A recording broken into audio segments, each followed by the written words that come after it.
온전한 교회 모든 성도들이 서 있을 수 있도록 걸어갈 수 있도록 도와주시옵소서. 감사하며 예수님의 이름으로 기도하였습니다. 아멘. 하나님의 말씀은 로마서 1장 8절에서 15절까지의 말씀입니다. 로마서 1장 8절에서부터 15절까지의 말씀. 제가 가진 성경은 신약성경 238페이지에 있습니다. 238페이지 로마서 1장 8절에서부터 15절까지의 말씀입니다. 제가 한 절, 여러분이 한 절, 우리 서로 교독으로 말씀을 읽도록 하겠습니다. 먼저 내가 예수 그리스도로 말미암아 너희 모든 사람에 관하여 내 하나님께 감사함은 너희 믿음이 온 세상에 전파됨이로다. 내가 그대의 복음 안에서 내 심령으로는 섬기는 하나님이 나와 증인이 되시거니와 항상 내 교회를 쉬지 않고 이를 말하며 어떻게 하든지 이제 하나님의 뜻 안에서 너희에게로 좋은 길 얻기를 구하노라. 내가 너희 보기를 간절히 원하는 것은 어떤 신령한 은사를 너희에게 나누어 주어 너희를 견고하게 하려 하니 이는 곧 내가 너희 가운데서 너희와 나의 믿음으로 말미암아 피차 아니함을 얻으려 함이라. 형제들아 내가 여러 번 너희에게 가고자 한 것을 너희가 모르기를 원하지 않으니 이는 너희 중에서도 다른 이방인 중에서와 같이 열매를 맺게 하려 함이되 지금까지 길이 막혔도다. 헬라이나 야만이나 지하 있는 자나 어리석은 자에게 다 내가 빚진 자라. 그러므로 나는 할 수 있는 대로 로마에 있는 너에게로 복음을 전하기를 원하노라. 아멘. 오늘도 지난주에 이어서 우리가 로마서 1장 8절에서부터 15절까지의 말씀을 함께 살펴보도록 하겠습니다. 여러분, 우리가 예수님을 믿으면 무엇이 좋을까요? 여기 계신 분들 중에서 적게는 한 40년, 많게는 40년, 적게는 한 20년, 대부분 이제 교회를 다니신 분들인데, 여러분이 예수님을 알고 난 후에, 예수님을 믿은 후에 여러분의 삶이 어떤 면이 좋아지셨습니까? 저는 모태신앙입니다. 보통 모태신앙이라고 좀 말하기는 그렇지만 태어날 때부터 저는 교회를 다녔습니다. 저에게는 어떤 신앙을 선택할 수 있는 기회가 없었어요. 태어나 보니 가족 모두가 교회를 다녔고 가족 모두가 예수님을 믿고 있었습니다. 그래서 저는 어려서부터 예수님을 알고 지내왔습니다. 그래서 저는 어렸을 때는 제가 예수님을 잘 믿는 줄 알았어요. 태어날 때부터 교회를 다녔고 저의 인생의 대부분의 시간들이 교회와 관련된 시간이었기 때문에 저는 예수님을 잘 믿는 줄 알았습니다. 단 한 번도 교회를 벗어나서 살아본 적이 없었던 저에게 예수님을 믿는 건 너무나 당연한 일이었고 저는 그래서 구원을 받은 사람이라고 생각을 했습니다. 그런데 그렇게 신앙생활을 해왔고 오랫동안 40년 가까이, 50년 가까이를 예수님을 교회를 다니며 예수님을 믿었다고 생각해 왔는데 늘 제 머릿속에서 떠나지 않는 생각이 하나 있었는데 정말 나는 구원받는 사람일까라는 생각이었어요. 교회는 다니는데 50년 가까이 태어날 때부터 교회에서 태어났고 교회에서 자라왔고 그렇게 신앙생활을 해왔음에도 불구하고 과연 내가 구원받은 사람일까라는 이 질문이 머릿속을 떠나지 않았습니다. 어쩌면 많은 모태신앙인들이 저와 같은 고민을 한 번쯤은 다 해보셨을 거예요. 그러니까 모태신앙인뿐만 아니라 교회를 다니시는 많은 분들이 과연 구원을 내가 받았을까라는 생각을 한 번쯤은 해봤을 겁니다.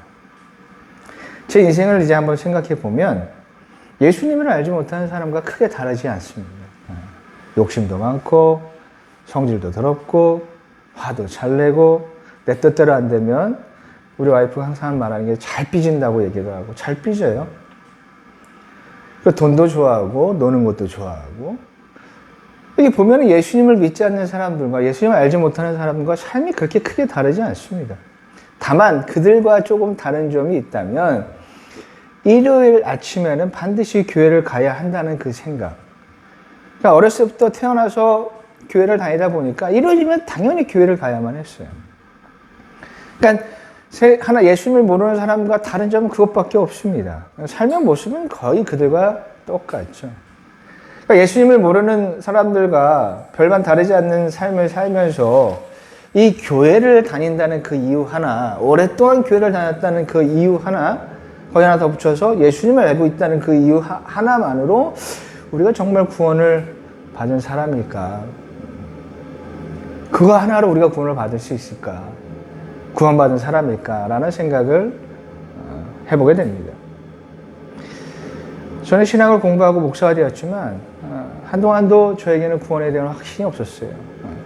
저희 교단에서는 목사가 되기 위해서 거쳐야 하는 과정이 있는데 신학을 공부하고 대학원을 졸업을 하면 강도사, 중간에 이제 강도사라는 과정이 있는데 이 강도사 시험이 굉장히 중요합니다. 교단에서 이 강도사 시험을 주관을 하고 시험을 보고 난 후에 통과가 되면 면접을 오는데 면접이 이제 그것도 통과되면 3박 4일 동안 이제 강도사 연수를 받고 그 다음에 2년 동안 강도사라는 그 직분에서 사역을 하면 후에 이제 목사가 될 자격을 얻게 됩니다. 그런데 이 강도사가 되기 위해서 최종 면접을 보는데 이 면접을 하시는 이 목사님께서 이런 질문을 하셨어요. 모든 분들에게 그런 질문을 하는지 모르겠지만 저에게 이런 질문을 했습니다. 전도사님은 구원에 대한 확신이 있으십니까? 저는 모태신앙인이고 신학을 10년 넘게 공부했고 전도사로 15년 이상을 그때 제가 사역을 하고 있었는데 막상 이 질문을 받았을 때 저는 선뜻 대답하지 못했어요. 그리고 머릿속이 하얘졌습니다. 근데 이제 그 앞에서는 이제 면접을 보는 앞에서는 잘 모르겠습니다라고 대답하면 안 되니까 머리는 혼란스럽지만 입으로는 예수님을 믿고 예수님을 믿습니다. 그리고 구원받은 걸 확신합니다. 라고 대답을 했죠. 그러나 실제 속의 마음은 과연 내가 구원을 받았나? 구원을 받은 사람일까? 라는 생각이 머릿속에 떠나지 않았어요. 면접관 목사님도 더 이상 이제 확인할 방법이 없으니까 면접이 통과가 되고 이렇게 목사가 된 것이겠지만 우리 자신은 잘 압니다. 나의 구원이 불안하다는 것을 구원에 대해서 확신하지 못하는 성도들이 매우 많다라는 것을 분명히 우리는 알고 있습니다. 여러분 구원을 받으셨습니까? 우리가 예수를 믿는 근본적인 이유는 구원을 받기 위해서거든요. 그럼 여러분 구원을 확신하십니까? 라고 질문을 던지면 많은 사람들이 머뭇거리는 것이 사실이에요. 그럼 구원에 대해서 구원을 받았습니까? 구원에 대해서 확신하십니까? 라고 질문을 던지면 네, 구원 받았습니다. 저는 구원에 대해서 확신합니다. 라고 대답할 때 또 다른 질문, 공격이 들어가죠. 그럼 무엇으로 당신이 구원을 받은 것을 증명하시겠습니까? 라는 질문을 던지면 이때부터 이제 꼬이기 시작하는 거예요. 여러분은 무엇으로 내가 구원을 받았다는 것을 증명하시겠습니까?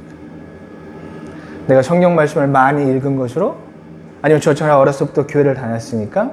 아니면 일요일마다 교회에 나와서 예배를 드리고 주중에도 뭐 수요예배도 드리고 새벽 예배도 참여하고 철야 기도에도 참여하고 그 모든 예배들을 참여하고 있으니까 또 성경 공부도 하고 헌금도 드리니 또 내가 기도도 하고 있으니 구원을 받았다라고 생각하실 수 있죠.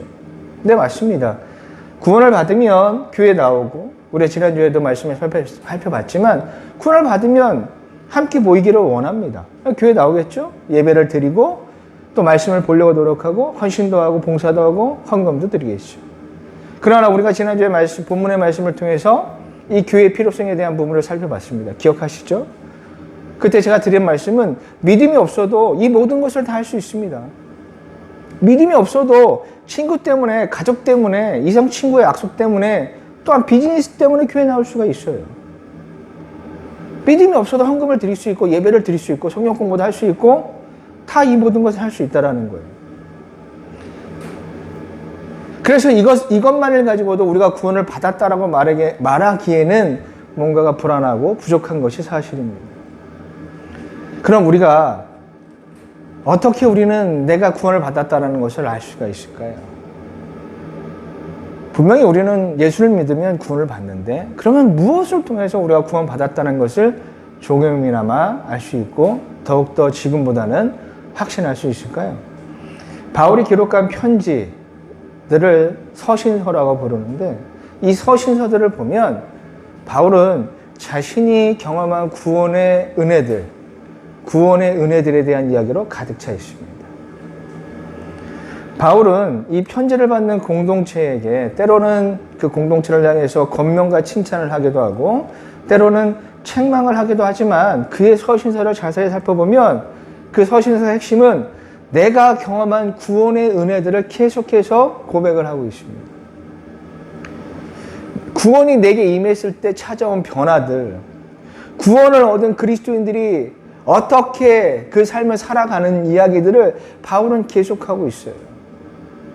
우리가 성경을 보면 구원을 받은 사람들의 이 변화되는 이야기들을 너무 많이 찾아볼 수가 있습니다.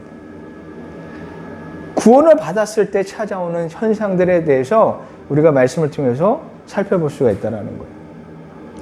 로마서는 바울이 로마 교회로 보내는 편지이지만 그래서 그 편지의 내용을 보면 지금 우리가 가지고 있는 이 기독교의 교리적인 핵심적인 교리의 내용들이 다 기록이 되어 있지만 그 내용을 자세하게 살펴보고 묵상하고 보면 바울 자신이 경험한 그 구원의 은혜들을 근거한 기록들이 대부분이라는 것을 알 수가 있습니다. 예수님을 믿으면 어떻게 되는지, 예수님을 믿어 구원을 얻으면 사람이 어떻게 변화가 되는지 이 로마서를 통해서 우리가 살펴볼 수가 있다는 것입니다. 자, 그럼 어떤 사람이 예수님을 알게 되어서 예수님을 믿어서 구원을 얻게 되면 그 사람에게 어떤 현상이 벌어지는지를 우리가 살펴보도록 하겠습니다. 가장 먼저 예수님을 알게 되고 예수님을 믿음이 우리에게 찾아왔을 때 믿게 되는 그 순간에 우리에게 찾아오는 현상이 하나가 있는데 가장 먼저 찾아오는 것은 자신이 죄인이라는 사실을 깨닫게 됩니다. 내가 얼마나 큰 죄인인지 그리고 내가 삶을 얼마나 엉망진창으로 살아왔는지를 바로 그 순간 깨닫게 되는 거예요. 그래서 로마서를 보시면 바울은요 가장 먼저 인간의 죄에 대한 이야기로 시작을 하고 있습니다. 바울이 이제 복음에 관한 이야기로 이제 본격적으로 시작되는 그 절이 1장 18절이에요.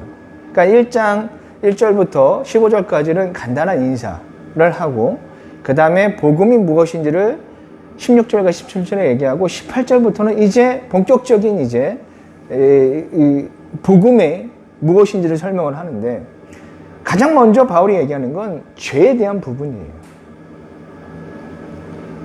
우리가 복음을 접하고 우리가 예수님을 믿어서 구원을 이루게 되는 그 첫 번째 순간에 찾아오는 것은 내가 죄인이라는 사실이라는 것입니다. 제가 얼마 전에 우연히 단테의 신곡이라는 책을 접하게 됐습니다. 아주 오래된 고전 책인데 중세 르네상스 시절에 쓰여진 책입니다. 이 단테의 신곡은 총 3권으로 구성이 되어 있는데 지옥, 연옥, 천국 이렇게 3권으로 구성이 되어 있습니다. 단테가 이제 연옥에 관한 이야기를 하는 것은 그가 카톨릭 신자이기 때문에 연옥에 대한 얘기를 해요. 우리 장로교는 연옥의 존재를 믿지는 않습니다. 우리에게는 성경에 근거한 천국과 지옥만을 우리는 믿습니다. 하지만 그 핵심은 크게 다르지 않아요. 여러분, 늘 제가 강조하지만 예수님을 믿으면 구원을 받는다는 것이 복음의 핵심입니다. 어떠한 신학관이라든지 좀 가치관이나 신학을 해석하는 방법은 좀 다를 수가 있어요. 그러나 예수님을 믿으면 누구나 다 구원을 받습니다. 그럼 이제 이런 얘기를 할 수가 있어요. 자, 우리도 예수님을 믿는다라고 말하는 수많은 이단 종교들이 있잖아요. 그런데 여러분, 이런 것들은 다 여러분 거짓 복음이라고 생각하셔야 돼요. 자, 우리가 전하는 예수님을 꼭 믿어야 하고 우리 교회나 우리 교단에 와야지만 구원을 얻을 수 있고 특정한 날에 예배를 드려야지만 구원을 얻을 수 있고 예수님을 믿는 것에 어떠한 또 다른 플러스 되는 행동을 해야지만 구원을 얻는다고 말하는 사람들이 있다면 그건 다 거짓이에요. 우리가 구원을 얻는 방법은 예수님을 믿는 믿음 그 한 가지뿐입니다. 바울이 말씀하죠. 갈라디아서 1장 7절에서 9절까지 말씀입니다. 우리 한번 읽어보도록 하겠습니다. 시작. 다른 복음은 없다니 다만 어떤 사람들이 너희를 교란하여 그리스도의 복음을 변하게 하려 함이라. 그러나 우리나 혹은 하나님으로부터 온 천사라도 우리가 너희에게 전한 복음에 다른 복음을 전하면 저주가 받을지어다. 우리가 전에 말했거니와 내가 지금 다시 말하노니 만일 누구든지 너희가 받은 것 외에 다른 복음을 전하면 저주를 받을지어다. 예수 그리스도를 믿으면 구원은 없습니다. 그의 다른 구원의 방법도 없습니다. 예수님을 믿는 외에 다른 무언가를 해야 한다는 주장은 다 거짓이고 거짓 복음인 거예요. 구원은 전적인 하나님의 은혜이며 그분의 사랑과 슬픔과 아픔으로 완성된 은혜라는 사실입니다. 받을 자격 없는 우리가 예수님을 믿는다는 그 하나만으로 우리를 구원하시기로 한 하나님의 놀라운 지혜의 산물이에요. 자, 단테의 신곡으로 다시 돌아가서 단테의 신곡이 아까 제가 말씀드렸죠. 지옥과 연옥과 천국으로 구성되어 있는데 이 이야기 속에 등장하는 주인공, 보통 이제 학자들은 이 사람을 이제 순례자로 번역을 하더라고요. 이 순례자가 가장 먼저 방문하는 곳이 어딘지 아십니까? 지옥이에요. 그리고 이 지옥의 여러 상황들을 다 경험을 한 다음에 이제 단테의 주장이 이제 그가 쓴 글에 의하면 연옥을 거쳐서 천국에 들어가는 거예요. 근데 여기서 한번 우리가 생각해 봐야 되는 것은 왜 단테는 그의 이야기 속에서 지옥의 이야기부터 시작을 할까요? 그가 기록한 지옥의 모습을 보면 총 9단계로 이루어져 있는데 음욕, 식탐, 탐욕, 분노, 이단, 폭력, 사기, 배신 이렇게 구성이 되어 있어요. 단테는 지옥을 9개 층으로 구성해서 얘기를 하지만 이것은 비유적으로 설명할 뿐이지 실제 지옥이 9개 층으로 이루어졌다는 그런 얘기는 아니에요. 근데 중요한 건 뭐냐면 왜 지옥부터일까라는 거예요. 단테가 기록하고 있는 이 지옥의 모습들을 보면 거기에 이제 지옥에 들어온 사람들은 자신이 이 땅에서 지은 죄에 대해서 계속 끊임없이 거기서 처벌을 받습니다. 끝나지 않는 처벌, 영원한 형벌을 계속 받는 거예요. 저는 이 단테가 지옥의 이야기부터 기록한 이유를 이렇게 생각을 합니다. 자신의 죄를 깨닫지 못하는 자는 절대로 천국을 볼 수 없다라는 뜻으로 이해를 했습니다. 이런 부분에 있어 보면 굉장히 성경적이에요. 바울은 로마서에서 구원에 관한 이야기를 시작하기 앞서서 가장 먼저 인간의 죄에 대한 이야기를 시작하고 있어요. 이방인의 죄, 그리고 유대인의 죄. 그렇습니다, 여러분. 자신의 죄를 깨닫지 못하면 우리는 예수님을 믿을 수 없고 구원을 얻을 수가 없어요. 그래서 성경을 보시면 예수님을 만나는 사람들은 하나같이 똑같은 현상을 보여주는데 그 똑같은 현상 가장 먼저 찾아오는 현상이 뭐냐면 자신이 죄인이라는 사실을 고백하고 있다는 거예요. 내가 얼마나 큰 죄인인지를 고백하는 거예요. 때로는 내가 얼마나 큰 죄인인지를 깨닫게 만들어 주시기도 합니다. 중요한 건 내가 죄인이라는 사실을 깨달아야 우리가 예수님을 바라보게 되고 예수님을 믿게 되고 그리고 구원을 얻을 수 있다는 것입니다. 사도행전 9장 3절에서부터 5절까지 말씀이에요. 사울이 길을 가다가 다메섹에서 가까이 이르더니 호련히 하늘로부터 빛이 그를 둘러 비추는지라 땅에 엎드려져 들음에 소리가 있어 이르시되 사울아 사울아 내가 어찌하여 나를 박해하느냐 하시거늘 대답하되 주여 누구시니까 이르시되 나는 내가 박해하는 예수라. 아멘. 예수님이 바울로 하여금 자신이 죄인이라는 사실을 깨닫게 만들어주는 장면이에요. 우리가 구원을 얻을 때 우리에게 찾아오는 모습이에요. 우리가 구원을 얻게 될 때 깨닫게 되는 우리의 모습이라는 거예요. 내가 얼마나 형편이 없는지, 내가 얼마나 더러운 인간인지, 내가 얼마나 못난 사람이었는지, 잘났다고 생각했던 내가 얼마나 큰 죄인인지를 깨닫게 만드십니다. 이 사실을 깨닫지 못하면 우리는 구원으로 돌아갈 수가 없는 거예요. 예수님을 믿는 믿음으로 구원을 얻는 사람은 자신이 얼마나 큰 죄인인지를 분명하게 깨닫습니다. 제가 설교를 시작하면서 저의 얘기를 잠깐 했는데 저는 모태신앙인이고 신학을 공부하고 목사가 된 사람인데 그래서 저는 한동안은 제가 굉장히 괜찮은 사람인 줄 알았어요. 인생을 생각해 보면 크게 잘못한 일은 없어요. 뭐 욕심도 많고 그랬다고 하지만 크게 잘못한 일도 없고 뭐 사이에 무리를 일으킨 적도 없고 열심히 뭐 이렇게 살지는 않았지만 그렇다고 해서 나쁜 일을 많이 했던 사람도 아니고 성질이 더럽고 화를 내기도 하고 뭐 하지만 운전을 할 때 빼고는 남들과는 잘 다투지 않고 40년 가까이 사역을 열심히 했어요. 정말 열심히 했습니다. 그래서 난 괜찮은 사람인 줄 알았어요. 때로는 사람비도 안 받고 열심히 했고 차장단도 만들어서 막 청년들과 함께 붕괴도 막 참석을 하고 청년 학생들을 사역하면서 많은 아이들과 함께 재밌는 사역도 했습니다. 그래서 나는 괜찮은 사역자구나 라고 생각을 했고 나는 구원받은 사람이 확실해 라고 생각을 했던 거죠. 근데 제가 4년 전에 너무 힘든 일이 있어서 기도하는데 그 기도 중에 하나님께서 저의 모습을 보게 만드셨습니다.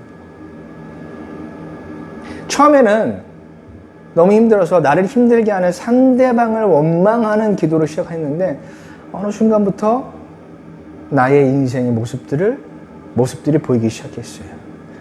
저는 그것이 은혜의 시작이라고 생각합니다. 지금 생각해보면 그것이 은혜의 시작이에요.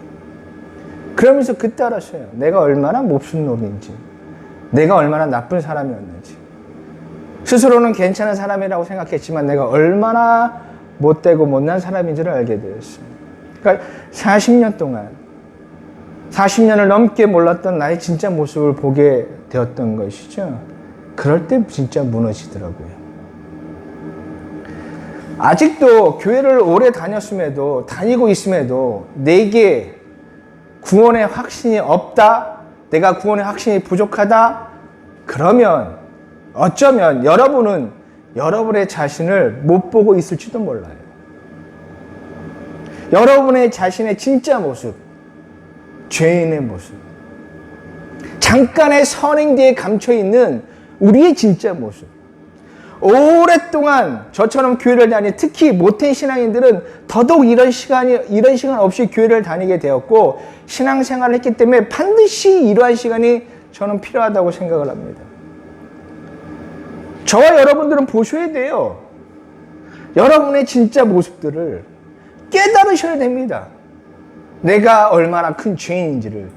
그 사실을 깨달아야 우리가 주님을 바라볼 수 있고 주님을 통해서 구원을 얻을 수가 있는 거예요. 여러분, 바울은요, 율법이라는 이것에 갇혀서 자신의 진짜 모습을 보지 못했어요.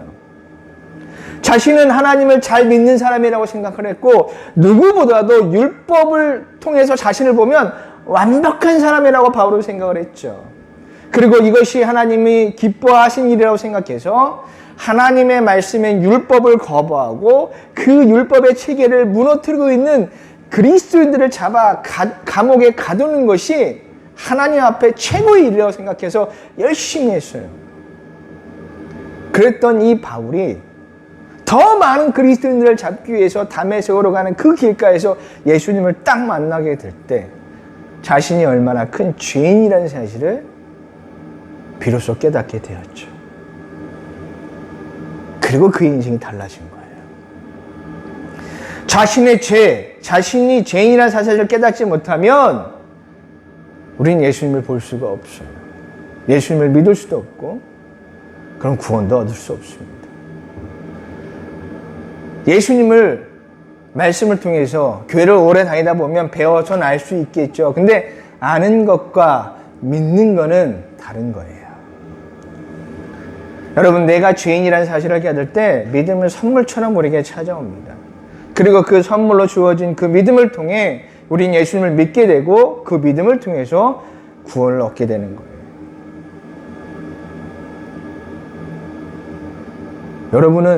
여러분이 어떤 죄인지를 깨달으셔야 됩니다. 그래야 우리가 구원이 무엇인지를 비로소 알게 될 겁니다. 자, 그러면 이러한 시간들을 통해서 이제 믿음으로 구원을 얻게 되면 찾아오는 변화가 있을 겁니다. 그럼 어떤 변화가 찾아올까? 그 찾아오는 변화를 바울의 고백을 통해서 우리가 알아봅시다. 먼저 8절 말씀이에요. 8절입니다. 우리 한번 읽어보도록 하겠습니다. 시작. 먼저 내가 예수를 말하노라. 너희 모든 사람에게 바라여 하나님께 감사함은 너희 믿음이 온 세상에 전파됨이로다. 아멘. 자, 바울이 이제 고백을 하는데 저는 여기서요, 이 8절 말씀에서 이 먼저라는 단어에 주목해 볼 필요가 있다고 생각을 합니다. 먼저. 이 여기서 바울이 말씀하고 있는 먼저는 첫 번째, 두 번째 이런 단락을 나누기 위해서 한 것이 아니라 나의 삶의 가장 큰 관심사, 나에게 있어서 가장 중요한 것, 그것이 무엇인지를 지금 바울이 고백하고 있는 거예요. 내 삶에 있어서 가장 중요한 관심사, 내게 있어서 가장 중요한 것, 그것을 이제 먼저라는 단어로 표현하고 있어요. 바울에게 있어서 가장 중요한 게 뭐예요? 바울에 있어서 가장 중요한 관심사, 그것이 무엇이에요? 복음이에요. 나를 구원해 주신 이 복음, 이 기쁜 소식을 통해 내가 구원을 받은 것처럼 바울의 관심사는요, 바울에게 있어서 가장 중요한 건 내가 이 기쁜 소식을 통해서 내가 구원을 받은 것처럼 더 많은 사람, 한 명이라도 더 많은 사람들이 이 복음을 알아서 구원을 얻게 되는 것, 이것이 바울에게 있어서 가장 중요한 거였고 그의 인생에서 가장 관심 있는 거였습니다. 먼저 내가 예수 그리스도로 말미암아 너희 모든 사람에 관하여 내 하나님께 감사함은 너희 믿음이 온 세상에 전파됨이로다. 나의 관심사는 이거야. 너희들이 얼마나 잘 먹고 잘 사는 거 이런 건 나에게 관심 없어. 중요한 건 너희들이 예수님을 믿어서 구원을 얻었다는 그 사실, 그리고 너희들의 그 사실들이 더 많은 사람들에게 알려져서 더 많은 사람들이 예수님을 알게 되는 거, 이것이 나의 가장 중요한 거야. 바울이 지금 고백을 하고 있는 거예요. 예수 그리스도가 알려지는 일, 이것이 바울에게 있어서 가장 큰 일이고 가장 중요한 일이었고 관심사였습니다. 바울의 이 고백을 통해서 우리가 알 수 있는 사실이 하나 있죠. 바로 이거예요.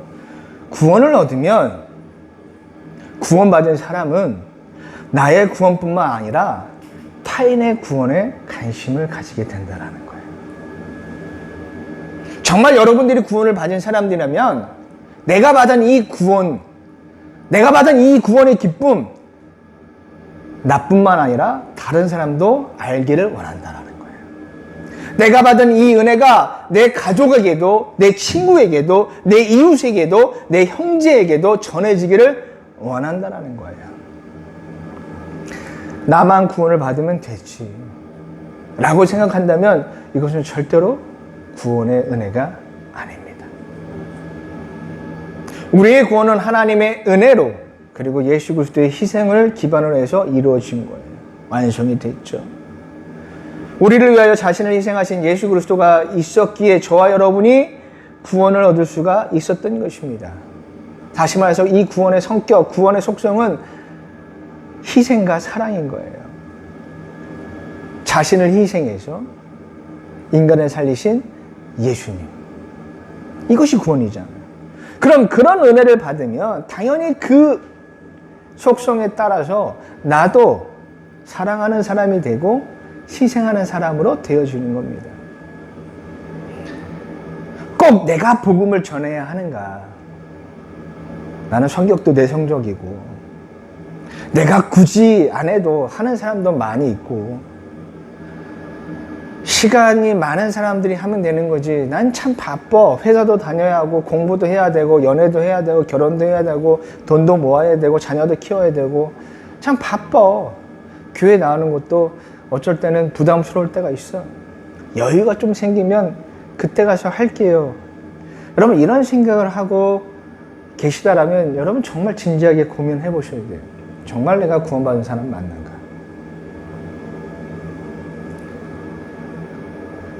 바울이 고백합니다. 9절 말씀이에요. 우리 한번 읽어보도록 하겠습니다. 시작. 내가 그의 아들을 공경하면서 내 심령으로 섬기는 하나님이 나의 직원이 되시노니와 항상 내 교회에 쉬지 않고 너희를 말하며. 아멘. 바울이 여기서 고백하기를 내 심령으로 섬기는 하나님이 라고 되어 있는데 여기서 내 심령은요 바울 안에 내재하신 하나님의 영이란 뜻입니다. 좀 더 자세하게 표현하면 하나님의 영에 사로잡혀 변화된 영혼이란 뜻이에요. 바울은 빌립보서 3장 3절에서 구원받은 자신의 삶을 이렇게 표현하고 있습니다. 하나님의 성령으로 봉사하며 그리스도 예수로 자랑하고 육체를 신뢰하지 아니하는 우리가 할례파라. 아멘. 우리가 구원을 받으면 우리는 하나님의 영, 성령에 사로잡힌 사람이 되는 거예요. 그럼 우리가 그 성령에 사로잡히게 되면 어떻게 되느냐? 그것이 14절과 15절 말씀이에요. 14절과 15절 말씀입니다. 헬라인이나 야만인이나 지혜 있는 자나 어리석은 자에게 다 내가 빚진 자라. 그러므로 나는 할 수 있는 대로 로마에 있는 너희에게도 복음을 전하기를 원하노라. 아멘. 성령에 사로잡힌 사람은 어떻게 되느냐? 복음을 전하는 사람이 되는 거예요. 내가 받은 이 기쁨, 내가 받은 이 은혜, 나를 죽음에서 살려주신 이 은혜를 더 많은 사람들에게 나도 누군가부터 이 복음을 전해들어서 내가 구원을 얻은 것처럼 나도 예수님을 모르는 사람들에게 이 구원의 은혜를 전해서 한 사람이라도 더 많은 영혼들이 구원을 받았으면 좋겠다라는 마음이 구원받은 사람에게는 생겨나게 되어 있습니다. 이건 거부할 수 없는 현상이에요.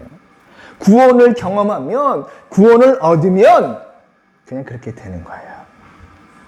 정말 저와 여러분이 구원을 받았다면 분명히 이런 현상이 따라오게 되어 있습니다. 있어야 하는 거예요.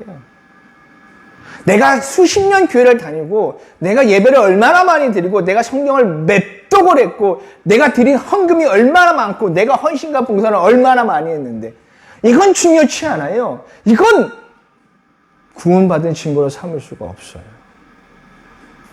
성경에서 기록되어 있는 구원받은 증거는 바로 이런 것들이에요. 하나님의 영, 성령으로 사로잡혀서 내가 받은 이 구원의 은혜를 아직도 예수님을 모르는 자들에게 전하고 싶어하는 마음이 그 사람에게 반드시 생겨나게 되어 있습니다. 내가 교회를 다니는데 이런 마음이 없다. 그러면 안 되는 거예요. 분명히 있습니다. 다만 이 구원을 전하는 방법은 다양할 수 있습니다. 다양해요. 저처럼 설교하는 목사가 될 수도 있고 교인을 학생들 이런 사람들을 양육하는 교사가 될 수 있고 바깥으로 나가서 복음을 직접 전하는 전도자가 될 수도 있고 복음을 전하는 방법은 다양합니다. 어떤 것이 더 낫다고 볼 수가 없어요. 사람에 따라 성격에 따라 성향에 따라 그 복음을 전하는 방법들이 전 다양하다고 저는 생각을 합니다. 성경도 마찬가지예요. 성경에 등장하는 인물들을 보면 베드로처럼 사람들이 많은 곳에 사람들이 많이 모이는 그런 광장에서 설교하는 사람이 있을 수 있어요. 그래서 3,000명이 하나 변화됐잖아요. 그러나 반대로 또 반대가 아니라 다른 바울은 한 사람 한 사람을 만나면서 자기가 아침에는 일어나서 천막 치는 일을 하고 쉬는 시간마다 또 오후에 시간을 비워서 한 사람 한 사람, 사람들이 많이 조금 모이는 사람들, 있는 곳에 찾아가서 한 사람 한 사람 만나면서 긴 전도를 하는 사람도 있습니다. 또한 자신의 삶을 통해서 그리스도의 향기를 보여주는 그 삶으로 복음을 전할 수도 있는 거예요. 여기서 무엇이 더 우월하고 나은 방식이라고 말할 수 없습니다. 사람마다 성격이 다르고 성향이 다르기 때문에 내성적인 사람이 어느 날 갑자기 예수님을 믿었다고 해서 외형적인 사람으로 바뀌어지는 것은 아니에요. 예수를 너무 내성적이었던 사람이 예수님을 믿어서 구원을 얻었다고 해서 갑자기 이 사람이 대단한 운명가가 되는 것은 아니에요. 하나님이 바꾸시면 어쩔 수가 없겠지만 대부분을 보면 그 사람의 성격, 그 사람의 성향을 그대로 하나님이 사용하는 경우가 더 많습니다. 그래서 여러분 미국의 신학자이자 목사였던 조나단 에드워즈라는 사람이 있어요. 미국의 18세기 부흥운동을 주도한 사람인데 뜻하지 않게 그의 대표적으로는 우리가 잘 알고 있는 그리스도를 아는 지식이라는 책이 있는데 이분은 이 조나단 에드워즈는 대단한 신학자이자 또한 설교가였습니다. 근데 이 사람이 매우 소심하고 내성적인 사람이었어요. 그래서 제가 대학원을 다닐 때 우리 설교학 시간이 있습니다. 설교학 시간은 설교를 어떻게 작성을 하고 또 설교를 어떻게 하는지도 실습을 해요. 그래서 이 사람의 자세, 말투, 행동, 옷차림 이걸 다 평가를 하는 거예요. 근데 이때 교수님이 하셨던 말씀이 지금의 설교학 측면을 보면 이 조나단 에드워즈에게 자신이 줄 수 있는 최고의 학점은 C학점이라고 얘기했어요. 왜 그러냐면 이 사람이 너무 소심하고 내성적이다 보니까 어느 날 이제 사람들이 많이 모인 광장에서 설교를 하게 되었는데 소심하잖아요.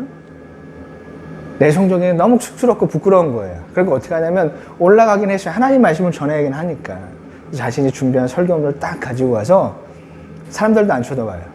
그냥 설교문만 보고 얘기하는 거예요. 앞도 제대로 보지 못한 채 자신이 기록한 설교문을만 보고 막 떨리는 마음으로 떨리는 입술로 설교를 했던 겁니다. 근데 놀라운 건 그 순간 많은 사람들이 그의 설교에 감동을 받게 되죠. 내성적이었던 사람이 어느 날 예수를 믿어 구원을 얻었다고 해서 갑자기 훌륭한 연설가가 되는 것이 아니에요. 하지만 중요한 건 뭐냐면 어떤 방식이든지 이 복음, 나를 구원한 이 복음, 예수 그리스도를 관한 이 복음을 전하는 사람이 된다는 것입니다. 그런 사람으로 됩니다. 그 방식은 다르겠지만 어떻게 해서든지 내가 받은 이 은혜의 복음을, 이 사랑의 복음을 전하고자 하는 사람이 되는 거예요. 그것이 구원받은 사람에게 나타나게 되는 공통점입니다. 예수를 믿어 구원을 받으면 반드시 이러한 변화가 찾아오는 거예요. 그럼에도 저는 성격이 너무 내성적이라고 말씀하신다면 그건 핑계예요. 구원을 모르는 사람의 핑계입니다. 그래서 우리에게 기도를 주셨잖아요. 여러분, 우리는요, 축복받는 기대, 문제 해결받는 기도에는 그렇게 열심히 기도를 하는데 정말 저와 여러분에게 있어야 될 기도는 바로 이런 것입니다. 출애굽기를 보면 하나님의 부르심을 받은 모세가 하나님께 이렇게 대답을 해요. 출애굽기 4장 10절 말씀이에요.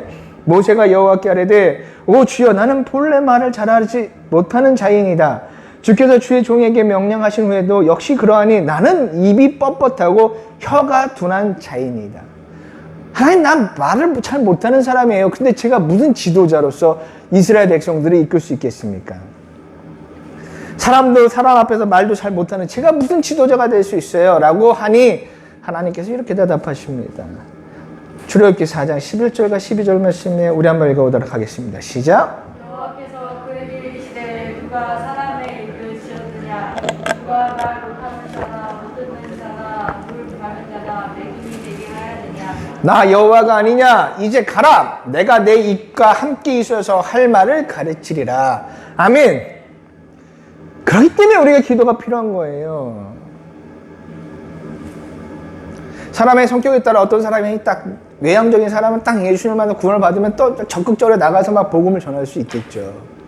워낙 뭐 그전부터 이 사람이 외향적이다 보니까. 근데 대부분의 사람들은 좀 쑥스러워하고 내성적이잖아요. 예수를 믿는다고 해서 이 성격이 잘 막 180도 바뀌는 건 아니니까.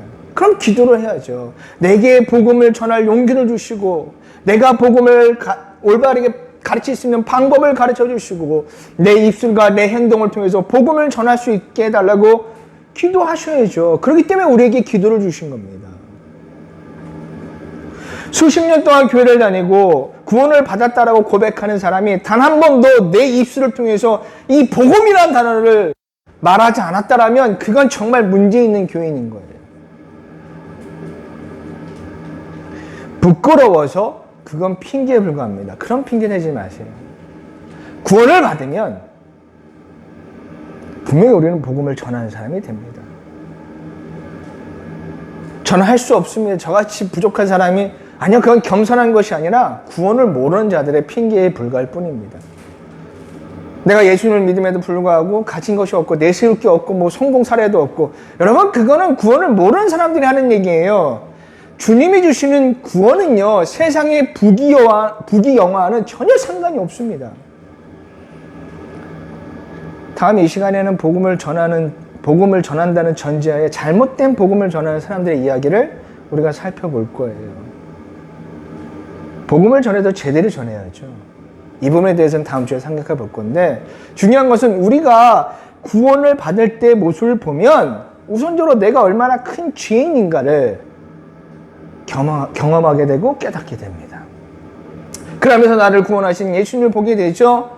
그래서 예수님을 믿게 되고 그 믿음을 통해 구원이 우리에게 임하게 되면 우리는 누구나 한 사람도 빠짐없이 구원을 얻으면 복음을 전하는 사람이 되는 거예요. 이거는요, 선택사항이 아니에요. 구원을 받으면 누구나 다 동일하게 임하게 되는 변화의 모습인 거예요. 사랑하는 성도 여러분, 여러분이 교회를 나오고 이렇게 예배를 드리는 목적 중 하나는 바로 예수를 믿기 위해서입니다.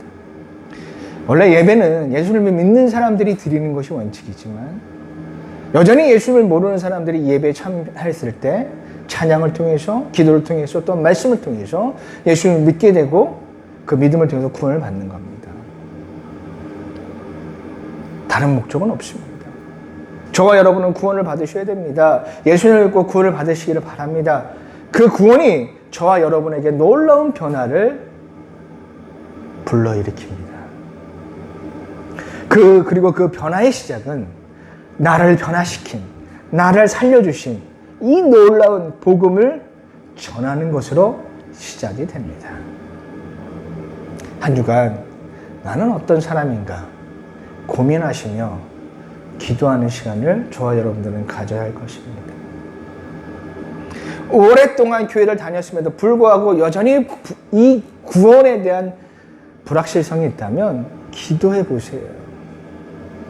그리고 그 기도 가운데 예수님을 만나시길 바랍니다. 기록된 말씀을 통해서 구원의 예수님을 만나시고 기도를 통해서 구원의 은혜 가운데 항상 매일매일 머물 수 있도록 매일매일 말씀과 기도에 힘쓰시는 저와 여러분이 되시기를 바랍니다.